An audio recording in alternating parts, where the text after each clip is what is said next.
హనుమంతుని సారథ్యం వానర సైన్యంతో విజృంభించాడు.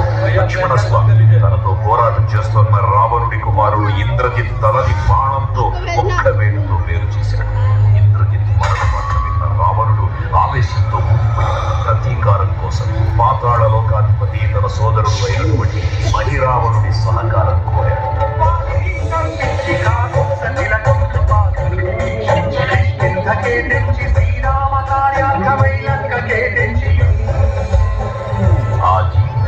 మకర ధ్వజుడు అని మహాసముద్రాన్ని దాటుతుందని నీటిలో పడ్డ స్వేదలి